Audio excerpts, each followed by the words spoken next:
Welcome to Life Conversations with Senior Helpers, the podcast that takes you on a heartfelt journey through the art of aging gracefully. Join our hosts, Christina Chartrand and David Chandler, as they engage in candid and compassionate discussions about both the joys and challenges of growing older. Tune in to gain valuable tips, expert advice, and essential resources that empower you or your loved ones to embrace the beauty in every stage of life. Let's embark on these enlightening conversations together. Here are your hosts, David and Christina. Welcome. My name is JB Ambrose, and I am the producer of the Life Conversations podcast, here with a special note. This month is Alzheimer's and Brain Awareness Month, and as a part of the Senior Helpers Shine Bright initiative, we are thrilled to shine the spotlight on the incredible work of PK Bevel, the CEO emeritus and founder of Second Wind Dreams and the Virtual Dementia Tour. With the help of our fabulous hosts, Christina Chartrand and David Chandler, we recorded an insightful and touching conversation with PK that we believe deserves to be shared in full.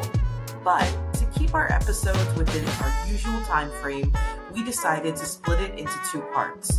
So make sure to stay tuned for the second part of this episode, which will be dropping later this month. Without further ado, here is part one of our conversation with PK Bevel.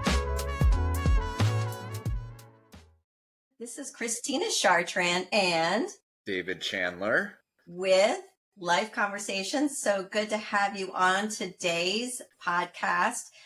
We have a very special speaker here today. Actually, I would say a friend of mine as well. This is PK Bevel. She is the founder of the Virtual Dementia Tour, which we'll talk a little bit about what that is, and more importantly, Second Wind Dreams, which is an amazing organization that I actually just saw on my social media. They provide dreams for seniors. And PK, I believe what I saw was someone that was on a hot air balloon. Is that correct? Just yesterday. Yeah. You're right. How exciting. Exactly. So we are so excited to have her here today to really talk about Alzheimer's and dementia, because this is Alzheimer's and Dementia Awareness Month. So we want to talk about that, but also want to talk about, there are so many interesting tools and information and resources that are out there to really help families really understand what dementia is all about. But I've seen nothing like the Virtual Dementia Tour to really pull together and have people experience, and I mean truly experience what it feels like to be in mid-stage dementia. So PK, we're so glad to have you. Oh, thank you, Christina. And yeah, we go way, way back, don't we, sweetheart? We do. We do. Working with senior helpers over the years has been a real treat for us. The franchisees have been real supportive of our work with Virtual Dementia Tour. We've made some dreams come true through senior helpers over the years, so we're very appreciative of our partnership. And of course, being a friend of Christina, we have laughed and we've cried over some things, and Christina actually was a certified trainer. She was one of the first of the franchise owner conglomerates that did that, and so we hit it off pretty quick. We did. We absolutely did. So to catch people up, to people understand, because we're talking about Virtual Dementia Tour. Tell me, PK, tell me a little bit about your educational background, which I think is fascinating. As well as how the Virtual Dementia Tour came about. Oh, okay. Well, thank you. I don't think my educational background could ever cover what it took to take care of my father with vascular dementia for 4 years in our house, and he was legally blind and also deaf from being a gunner in World War II.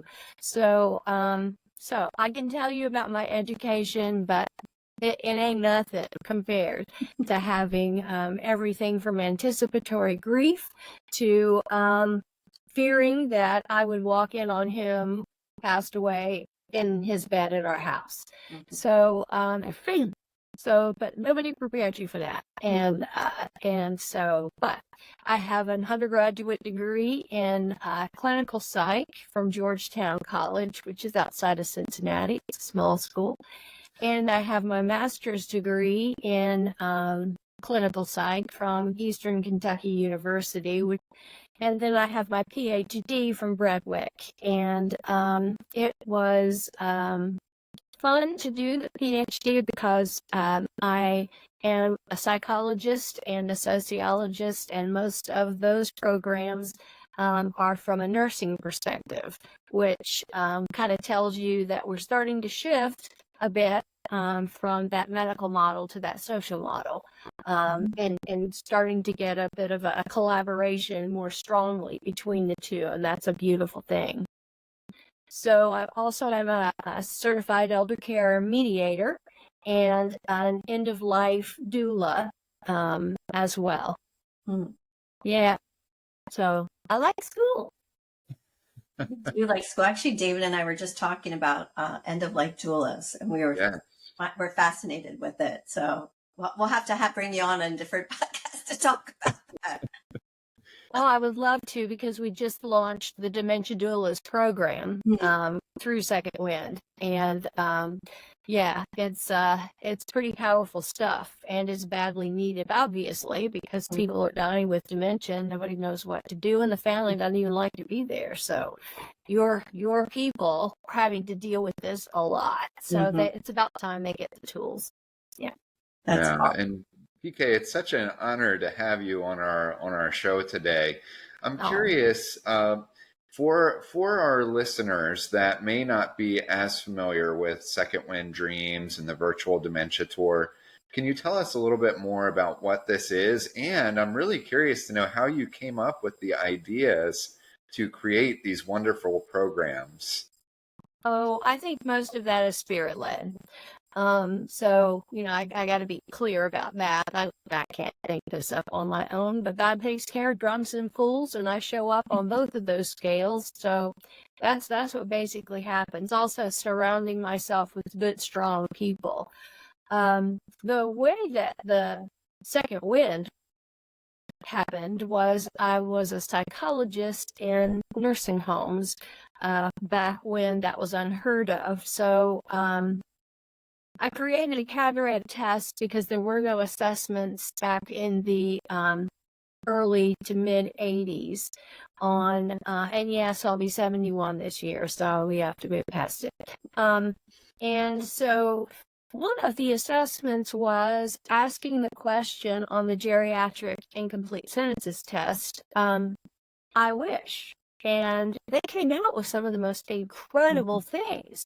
Like, I wish to see the graveside of my wife. I wish I could have a steak dinner. I wish, and I'd sit there and think, how doable is this? And then the second question was, how does the future look to you? And almost every single one of them said, good, pretty. And here they are in nursing homes in not so great shape. And yet their fortitude in the face of the end of their life was incredible. So after thinking about it and cogitating and all that kind of stuff, I realized, there should be a movement to try to make these things happen for them. They built our roads and our schools and got us where we are today. And just because they're not product producing doesn't mean that we should turn our back on them. And so, first dreams were easy because, asking people for help. And, that's one of the things that I learned pretty early. People want to help us. They do. They just don't know how. So when someone is in a nursing home, they don't even know how to breach that threshold. So teaching them ways to communicate with those in nursing homes and discover their dreams. So we have a dream discovery form. I did a study on the types of dreams and all that kind of stuff. And believe it or not, dreams for fun is the largest category of dreams we make come true. So the hot air balloon that happened yesterday in Georgia, there's one. I can't remember how old. Do you remember how old she was in the news clip? I don't. But well in her 80s. Yeah. So We do a lot of dreams all over. We have membership in, I believe it's 46 states in our country. And the virtual, so I have the dreams, and that started happening. Fundraising was a booger. But people were willing to help make the dreams come true, and that really was the point, right? So, still pacing and gnashing of teeth about whether I should continue because the money just wasn't coming in, the donations weren't coming in. So I went back and started working on my PhD, and that's when it just was almost like an epiphany. I struggled so hard with why can't people understand that a person with dementia doesn't need to be yelled at? Why don't people understand that pulling and tugging on them is going to get a catastrophic reaction? And what is it? So it finally came to me somehow that, well, the reason is that nobody has it. Nobody that's caring for them actually has it. So we've all been children. We get that. Teenagers, yeah. Young adults, we got that too. Divorces, sure. All those things we can identify with, but we're asking people to care for people that they have no reference point with. So while that was a great idea, trying to make it happen became its own monster. So I studied how the brain dies and the different areas of the brain that are affected most commonly in people with dementia. And then I studied what that part of the brain is responsible for and the behavioral output from that part of the brain, so that I knew then that what I needed to do is figure out a way for a normal person, I don't know anyone on that spectrum, but somebody does, to make that, need to figure out how that feels. So I created components that we use to help as closely approximate what it might be like to have dementia as possible. It's a implosive type of thing. We don't usually share what's about to happen with people. We let them know they're here for a simulation and it's about dementia, but we don't share all of the parts of it.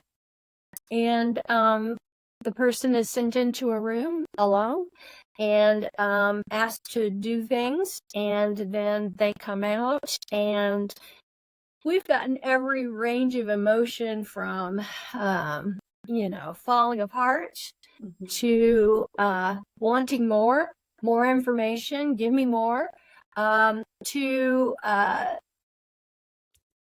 wanting to get more therapeutic help for their grief. So it's in 24 countries now, and it's in, I don't know right offhand, I think it's 9 different languages, and about 4.5 million people have been through the tour, and we're updating it all the time. It's it continues to change and meld. Yeah. So that's how that happened. And then obviously that created the donations I needed to keep the dreams happening, because I just donated the VDT to Second Wind, and that way that took care of that big problem for the most part. I mean, any nonprofit, it always needs help with donations and all of that, but to grow. But we're doing all right. Yeah, I think it's fascinating, and I'm sure you do, David, as well. And you've experienced, and I've experienced from both ends, from being someone who has gone through it. I remember the first time that I went through it, but I also remember, when I was starting to learn about doing it and to observe people that are in that space as well. What I'm amazed by is what you have captured is not only what it feels like, and you want so much to get out of that space, right? You're 8 minutes in this space and you just want to get out because it's uncomfortable to be in it. But from a visual perspective, watching somebody in that space and all of the different things that they're doing, right? The things that they're acting out and they're doing, what I was just blown away by was those are the same things that you'll see many folks with dementia do as well.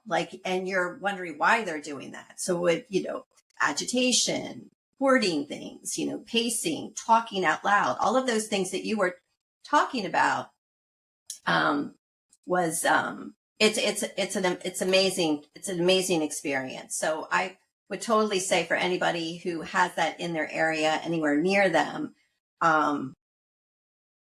is to go through it. It's a good marketing tool. Mm-hmm. When you think about it, of course, that used to be hard for me to say, but these days it's actually smart for a company to be able to have something like that available to the community to help them feel comfortable with it, and then have a good debrief happen that aligns that public with your company. Mm-hmm. It really shows expertise and things like that. Yeah. For sure.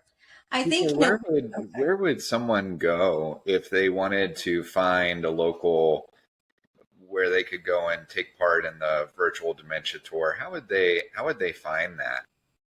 The best way to do that is to go to our website at secondwind.org and go to the part that asks you if you want information, and just type in there places for the virtual dementia tour. We also have a list on our website, but we have a more up-to-date. If you give us a quick email and we can give you where it is. And of course, Senior Helpers does the virtual dementia tour on a regular basis. So, you guys are welcome to put that on our website as well.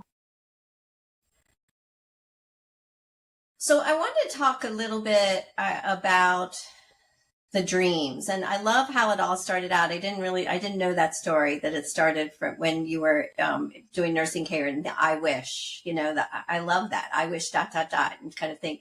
So thinking about all the different dreams. So the virtual dementia tour, I know, helps as well fund it, but you also reach out to other folks as well, don't you, to help fund these dreams? Oh, yeah. Well, yeah, our dream members have a couple of ways to make the dreams come true. We teach them how to network with the outside community to make the dreams come true, and how to ask for what they need. But if they can't make it happen, our members have a way to go into a portal on our website, and actually you would see dreams that are listed on our website that need funding, but they have to have shown us that they already made an effort to get that funding. And our donors can then go pick a dream on our website that they want to make come true. And when they do that, then that money goes directly, we write a check right to them, and with the understanding that they're going to get us pictures back of the dream happening, and that we did share with our donors. Yeah. PK, could you share a couple of your favorite dreams that you've ever fulfilled? Yeah, that's like asking me to talk about my children. Yeah, I can. So, for me, the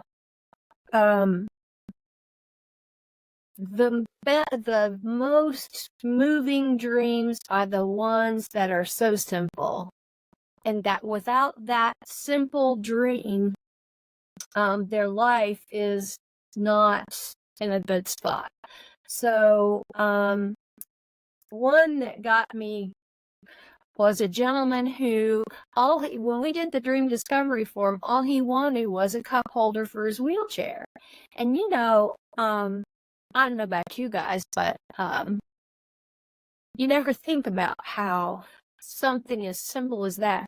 So I checked with the nurses, and they said that because of his disease and the medication that he takes, he has to stay hydrated, and he was bound to his room because he couldn't be hydrated when he would leave to go to an activity or anything like that. So this poor gentleman, that's all he wanted. And, I think being a nonprofit also helps, because I just went to one of those, those stores that have DME kind of stuff going on. And I just walked in and said, do you guys carry cup holders for wheelchairs? And sure enough, they did. And he donated it. And I said, well, while I'm here, let me get two, because we could, you never know. And sure enough, we put that cup holder on that wheelchair, and that precious man was so excited, just incredibly excited. And if you notice on our social media feeds, I usually will put on there's that dreamer smile. Yeah. They have a smile that, we did a hot air balloon yesterday, and that dreamer smile, the whole face, it's just incredible. So turns out that this guy ended up being the president of the resident council. He got real involved in what was going on, and that one those are the ones that makes you go, what are we thinking when we don't do this all the time? What is it? Another one that is more on the societal spectrum. So I got some award in New York, and they had this big hoopla, and these flower arrangements that they had in the room were unbelievable. They were just huge and some of the most exotic flowers I had ever seen. And so after they did their whatever it is, I said to the head person there, what's going to happen to these flower arrangements? And she said, well, I guess we'll put them on the different floors for the staff to enjoy. And I said, can I ask if you could possibly donate these to the nursing homes this is in New York City on Fifth Avenue. Any nursing homes around here? And she said, and I quote, there are no nursing homes in Manhattan. And I said, I'm really finding that hard to believe. Would you give me a minute to check that out? And if I come back and there are nursing homes right around here, would you mind donating these to those nursing homes? She got a sheepish grin on her face, and she said, well, I guess so. I still didn't feel like I had a commitment. So I went and checked it out. And sure enough, there were like 6 nursing homes within a 5-block radius of that big nursing home. Wow. So I went to her assistant, and I said, you're not going to believe this, but there are, and I gave the addresses and all of that. And about 2 hours later, I saw them going out on a gurney. So, not a gurney, what do you call those rolling things that, I saw them going out. So sure enough, I checked with a couple of the nursing homes. They did donate all of those flowers to the nursing home. Oh, they did. Good. That kind of mindset that we really do need to work on. Yeah. So that was a favorite of mine. And that kind of thing happens in corporate America a good bit. They just don't realize what they've got. Yeah. Baby doll. So one of the ones that I experienced with PK, I believe you were there because I was in Georgia. So I was there for some meeting. But the dream was for a woman who I believe used to work at Krispy Kreme's or worked at a donut shop, and she wanted to be a greeter. Yep. She always wanted to be a greeter. So the donut greeter, like you would come in, here's a sample of a donut. That's right. And so it was a big surprise. She came in and they gave her uniform and they gave her a tray of donuts. And talk about this big smile. You are right. It's the smile. Yeah. And she was beaming. Yeah, it was so fun. It was fun. Yeah, and doesn't. I think everybody else gets something out of it as well. I think there is joy in this, providing a dream. It's not just only for obviously the senior with the big smile, but all the people around them that are seeing this joy and this wonderful experience. Good point. Hey everyone, this is JB again. Thank you so much for joining us for this enlightening conversation with PK Bevel. We hope you found it as inspiring and as informative as we just did. Remember, this is just part one of our conversation. Be sure to tune in next week for the rest of our conversation, where we'll continue to shine bright on PK Bevel and her impactful work with Second Wind Dreams and the Virtual Dementia Tour. Until then, take care and keep shining bright for Alzheimer's and Brain Awareness Month. Thank you for joining us on this episode of Life Conversations with Senior Helpers. We hope this discussion has inspired you to embrace aging gracefully and independently. For more resources, tips, and expert insights, please visit us online at seniorhelpers.com. Stay connected, keep learning, and continue cherishing the moments that make life truly special. We're here to support you every step of the way. Until next time.